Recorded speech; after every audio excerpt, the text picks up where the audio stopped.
Sindh assembly में MQM Pakistan के राना शौकत ने अपनी ही जमात के अरकान पर धमकियां देने का इल्जाम लगा दिया। स्पीकर से कहा कि मुतालिका थाने के हुकाम को बुलाकर एफआईआर दर्ज कराई जाए, दूसरी सूरत में इस्तीफा दे देंगे। स्पीकर की रूलिंग पर पुलिस हुकाम असेंबली पहुंच गए। स्पीकर सिंध असेंबली ने शोर शराबे पर एमक्यूएम के रुकन उस्मान की रुकनियत मुअत्तल कर दी। तफसील जानते हैं नुमाइंदा जियो न्यूज़ राना जावेद से। राना जावेद, क्या मामला है?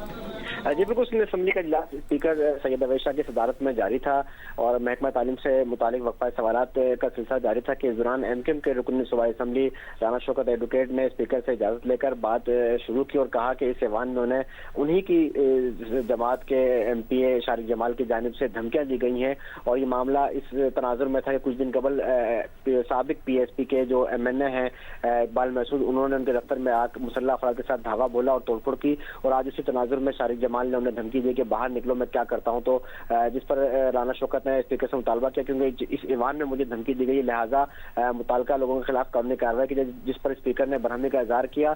ईवान में मौजूद वजीर दाखिला और शजील मेमन ने भी इस पर तहफ़्फ़ुज़ात का इजहार किया और कहा कि राना शौकत को जिस पुलिस स्टेशन से चाहे मुआवना चाहिए वो दी जाएगी। साथ ही स्पीकर की रूलिंग के बाद एसपी साउथ और एसएचओ को भी तलब कर लिया गया। इस दौरान शारिक जमाल जिन पर इल्जाम लगाया गया था वो तो खामोश रहे, लेकिन उस्मान जो इंजीनियर उस्मान है एमक्यूएम के ही रुकन सूबाई असेंबली, उन्होंने काफी शोर शराबा किया, जिस पर स्पीकर ने उनकी रुकनीत मुअत्तल कर दी और कहा कि जब तक वो माफी नहीं मांगेंगे ये उनकी रुकनीत मुअत्तल रहेगी। इसके अलावा जब ठीक है राना जावेद, आपने अपडेट किया, शुक्रिया। एमक्यूएम रुकन शारिक जमाल ने मीडिया से गुफ्तगू की और कहा ये आपस का मामला है, राना शौकत को रोजा लगा था, हमारा मामला था, खत्म हो गया, ऐसी कोई बात नहीं।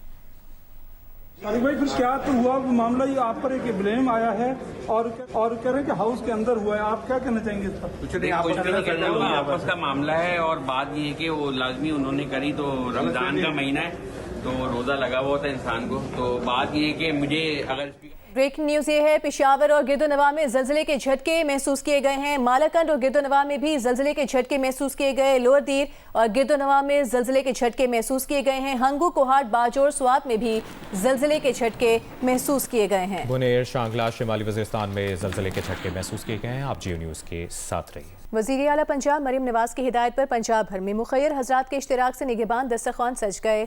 लाखों मेहमानों ने सजे सजाए निगहबान दस्तरखान पर पहला रोज़ा इफ्तार किया। वज़ीर आला मरीम नवाज ने मुखैर हजरात को खिराज तहसीन पेश किया। रमज़ान निगहबान दस्तरखान पर लाखों लोगों की आमद पर वज़ीर आला मरीम नवाज का इजहार तशक्कुर। कहा, रमज़ान मुबारक का एहसास का दूसरा नाम है, हर फर्द की ज़रूरत का ख्याल रखना हमारा फ़र्ज़ है। कराची में साहने गुल प्लाजा के मुतासरा ताजरों के लिए केएमसी ने पोलो ग्राउंड में 300 दुकानों का इंतजाम कर दिया। हुकाम के मुताबिक दुकानदारों के लिए टेंट लगाकर आरजी दुकानें बनाई गई हैं, जहां केएमसी की जानिब से बिजली फराहम की जाएगी। दुकानदारों खरीदारों के लिए पानी और बैतुल खला का इंतजाम भी मौजूद है। मार्केट की सिक्योरिटी के लिए 50 सिटी वार्डन्स तैनात किए जाएंगे।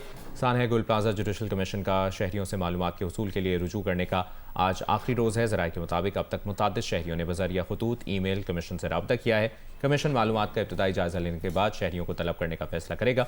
जुडिशल कमीशन ने शहरियों की जानिब से मालूमात की फराहमी के लिए ईमेल एड्रेस बरकरार रखने का फैसला किया है।